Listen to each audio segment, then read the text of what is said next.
Take! Hi folks, it's Spidey. I'm back with another movie review tonight. First I want to dedicate this to Kara C. I guess she got a little mad because I dedicated one of my other webcasts to Kara K, a new friend, and so this is dedicated to Kara C. Sorry about that, Kara. This review is for you. Anyway, before we get to the movie review tonight, let's talk about Penny, my alter ego here at the webcast. You know, Penny's been doing quite good. You know, a lot of people complain that he whines a lot and stuff like that, but you know, he's getting a lot of likes and views on Facebook and YouTube and stuff like that. This guy is really becoming quite popular. I'm very proud of Penny. Penny is really rocking. He is really doing a great job, you know, and I love Penny. Me and him are really the main two reviewers here on the webcast, and so I'm very proud of this young clown. He has done a great job, and I wish him all the luck in the world and all the success in the world. He's basically he's becoming pretty cool. He's becoming quite popular. He's even got his own Facebook page. It's called Penny the Lonely Clown. You guys got to check this out. He's got already close to 50 friends liking and stuff like that. It's on Facebook, and I'm sure that you've all seen this so far, or maybe you haven't. And he's an actor, director, stuff like that. So he's basically promoting himself on Facebook and stuff like that. So he's actually, he's branching out a little bit. I'm really proud of Penny. He's really branching out. He's my buddy. You know, I like Penny. You know, he's got problems, but the guy is funny as hell. I mean, the clown is funny as hell. Don't you think? Oh, don't I look good too? You know. So I'm very proud of Penny, and I wish him all the success in the world. I hope his page just skyrockets out of control. I hope he gets hundreds of thousands of likes on it, you know, and fans. He deserves it because he's had a really rough life. Anyway, we're going to talk about it. Oh, it's raining again. You know, it's about ready to snow in Minneapolis, and I am so sick of this goddamn weather that just came. You know, Minnesota has the really screwiest weather in the nation. You know, it could go from like 60 degrees one day and then like 25 the next day. You know, it's really screwy, but yeah, it's okay. I live in Minneapolis anyway. All of us live in Minneapolis. That's where this webcast studio is located. If a lot of you don't know that, that's where it's located. You know, I'm not going to tell you exactly where, because it's somewhere in hell. And I love, you know, of course we got Clubber back there. He's always smug. He's got his disco lights. You know, he's just a creep. You know, he's always tormenting Penny. You know, I feel so bad for Penny. Penny's just going to end up stabbing him one of these days back there. He's going to go back there and just stab that guy, man. You know, because he's always smirking at Penny and, you know, mocking him, you know, and talking behind his, behind Penny's back and stuff like that. So it's getting to be a little tense here between Penny and Clubber. And of course you got that new creepy clown, Reaper. He's adding some fuel to the fire. He's taking sides with Clubber back there against Penny. So basically Penny's up against the wall, and he's got everybody coming down on him. He's ganging up on him and everything, you know, and I feel bad for Penny. But he'll rebound. He's a fighter, and I love him. So let's talk about a movie tonight that I kind of mentioned a few nights ago. Now, a lot of you people, as I do, love the 1982 John Carpenter movie, The Thing.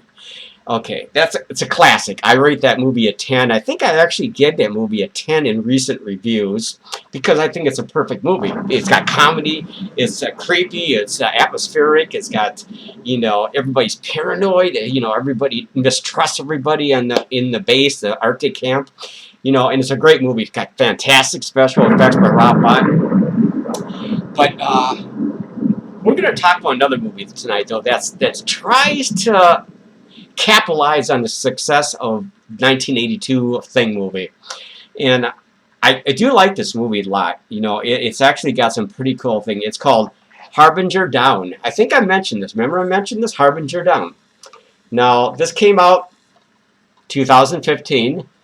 You know, and it stars Lance Henriksen, of course. He's my idol. Oh, I love him. This movie's actually kind of based a little bit on 1982, the Thing movie. it's done by Alec Gillis and Tom Woodruff Jr. The special effects. So special effects are pretty good. There's a couple cheesy scenes in the special effects I don't like, but you know, for the most part, it's kind of really similar to The Thing from '82. Excuse me, there.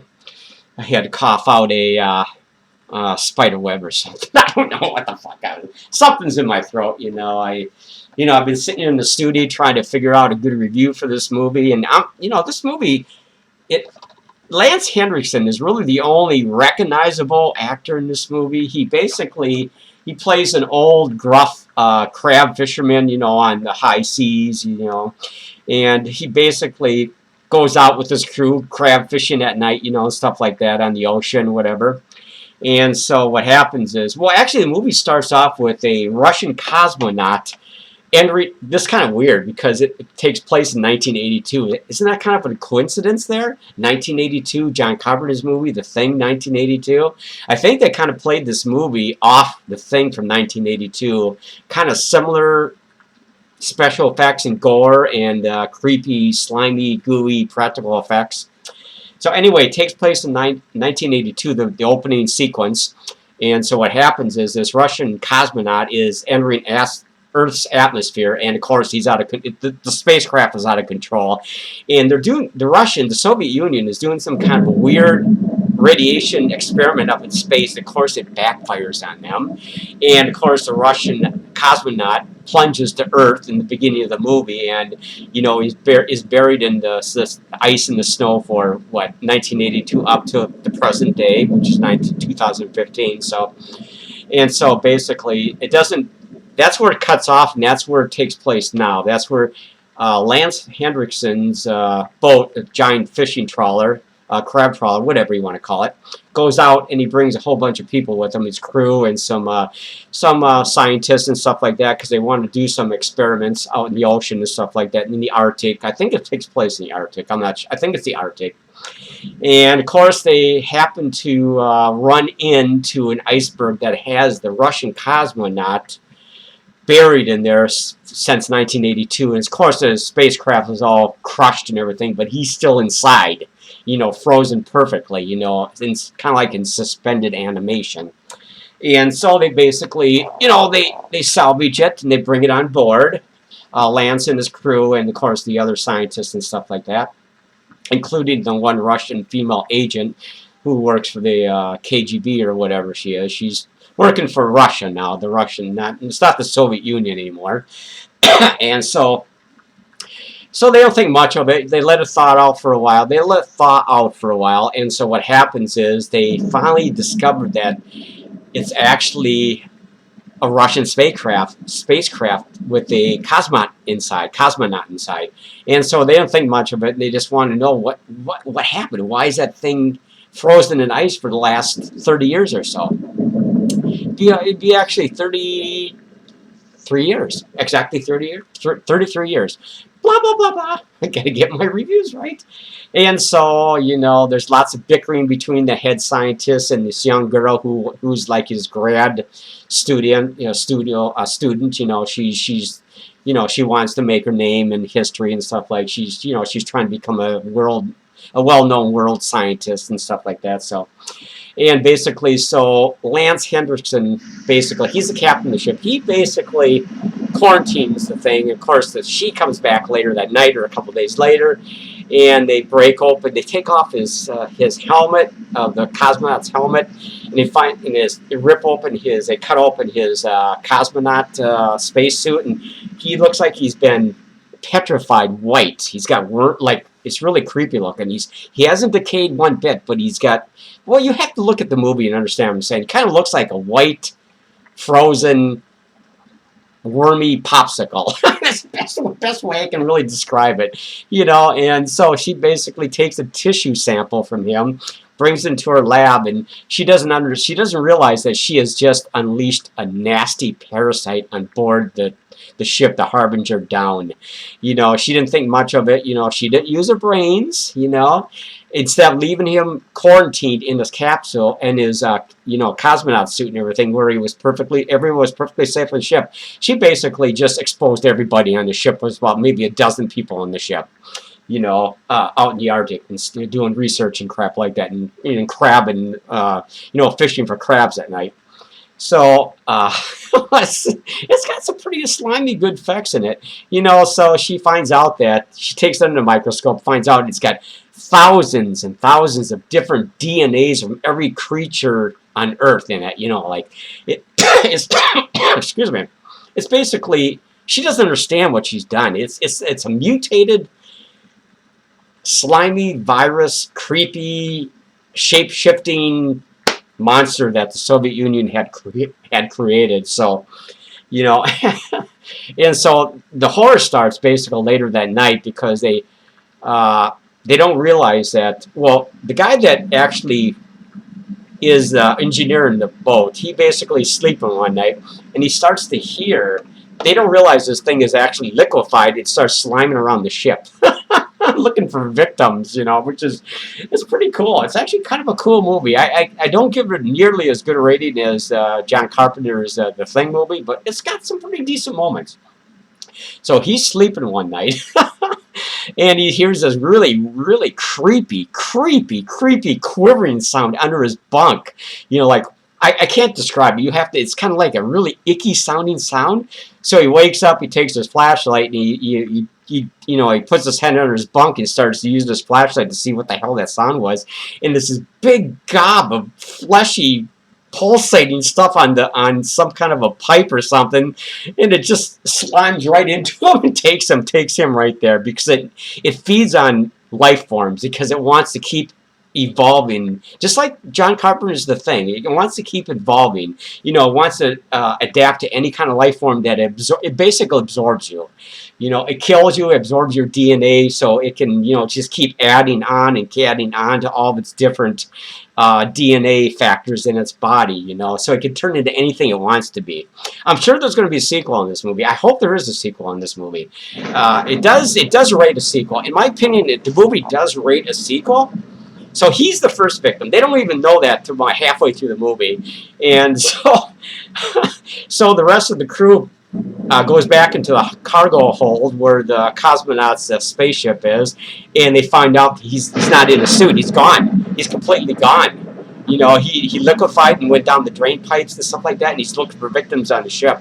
And they're all freaking out because this nasty parasite has been, you know, unleashed on the crew and everything, and they're basically screwed. You know, they're screwed, because even if a drop of this crap gets on you, it just starts to go into your system and starts to turn you into what it wants you to turn into.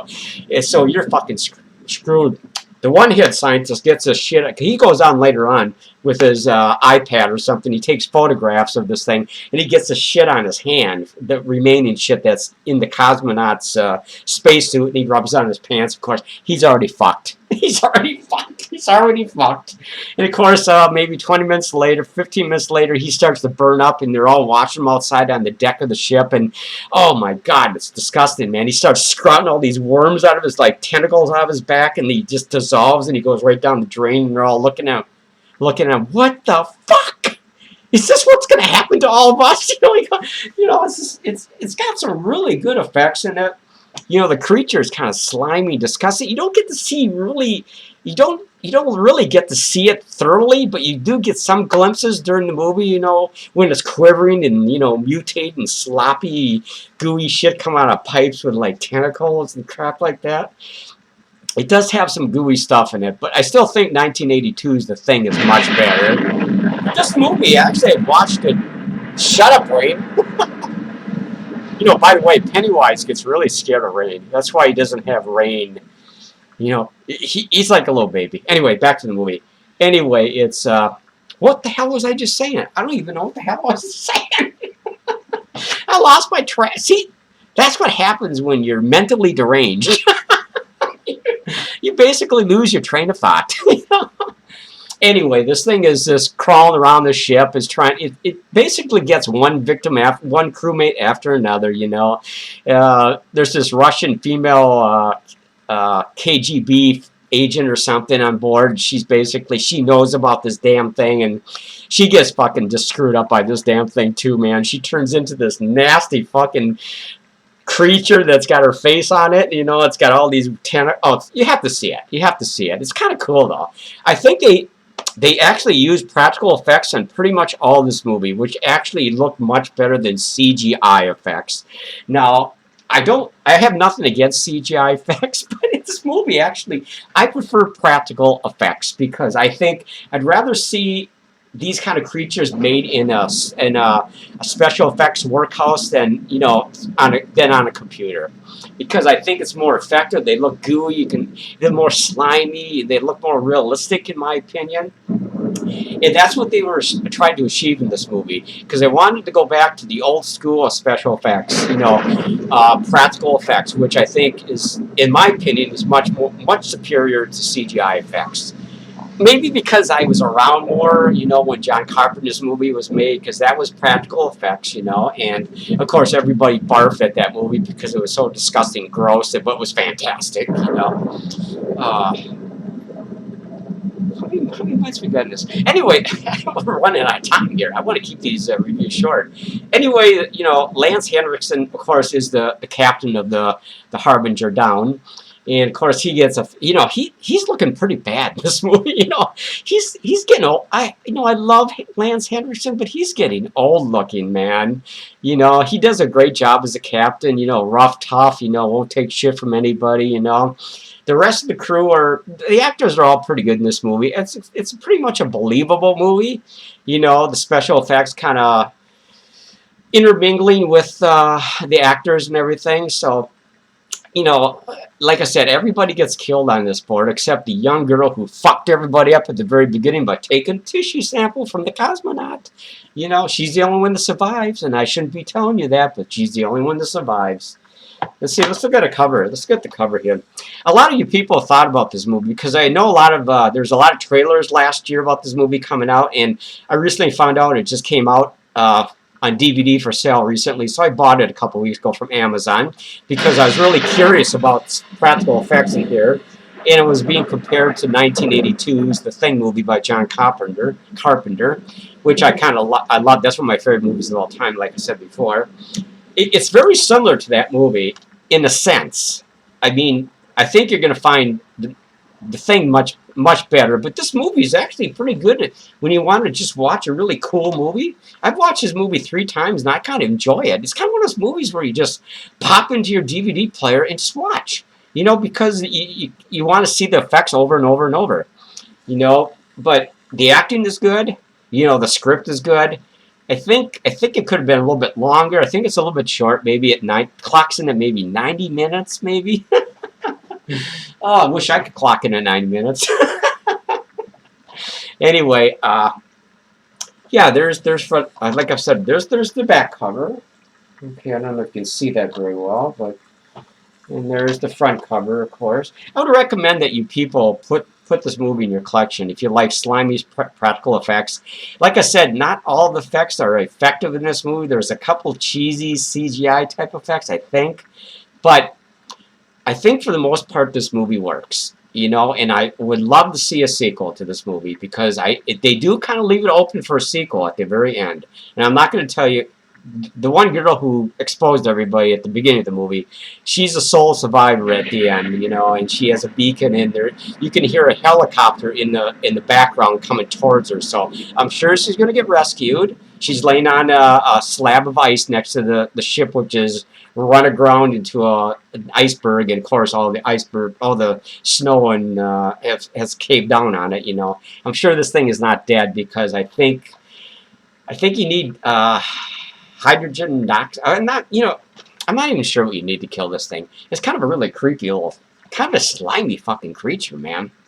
You know, I know I'm not giving a great review here, but, you know, I would say go on and check this movie out. I think it's worth having in your collection. I think there's certain aspects of this movie which make it entertaining to watch now and then, you know, and I just believe that these guys are on to something here. Alex Gillis and Tom Woodruff Jr. I think I'm pronouncing their name right. They've been involved in a lot of different movies and special effects over the last 20, 30 years, whatever. Their guys are really good. They like special effects, which I mean practical effects, which I kind of like too. You know, so hopefully this is a kickback to the old school of special effects, which I applaud 1,000%. So, and like I said, check this movie out. Like I said, there's really nobody famous in this movie except Lance Henriksen, and he does really a good job as the crusty old crab fisherman, you know.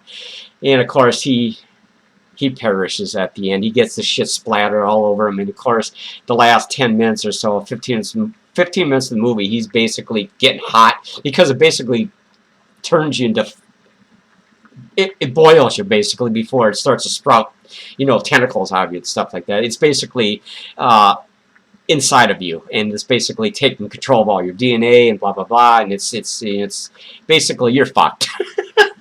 You're becoming it. You're becoming the thing. And that's what the cool part of this movie is. And of course he dies at the end too. So I shouldn't be telling you all this shit, but there's a lot of good scenes in this movie. It's not really long. It's well paced. You know, the acting is pretty decent. And so let's rate this movie. You can get this movie anywhere now, I'm pretty sure. I got my copy on Amazon in the last couple weeks, and I was always looking forward to this movie coming out for sale, and I found out it came out a couple months ago on DVD. Let's rate this movie. Of course, I gave the thing a 10. Now, I can't give this movie a 10, but I am going to give this movie a pretty decent, how about a 7.5 for, it's a very strong effort, in my opinion.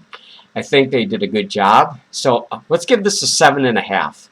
You know, it still has a way to go. I hope the sequel will be a little bit better. But this is a good beginning, folks. A very good beginning. I'm sure the second movie will be a little more involved, a little more intense. Special effects will be a little bit better. Maybe it'll be a little bit longer. So that's my take on it. 7.5. Put it in your collection. I think you won't be disappointed. And I think I'm a pretty good judge of movies. So it's filmed mainly at night too. So it's in the Arctic. So you got all that creepy snow. It's always snowing and everything. It's kind of really similar to John Carpenter's 1982 Thing movie. Really similar. So if you like that movie, I think you'll like this movie to some degree. Okay, we're going to end this review tonight. So thanks again for watching everything and watching our webcast and upcoming webcasts. And please subscribe, please. We got like 200 subscribers and it's going great. And I'm deranged. Or so people, or most people actually think I am. But I'm not really, folks. I got all my faculties. Ah, this is a great gig. This is a great gig, man. Oh my God, this is the best thing I ever came up with in my life. So until then, we'll see you next time at the movies, and check this movie out. Later.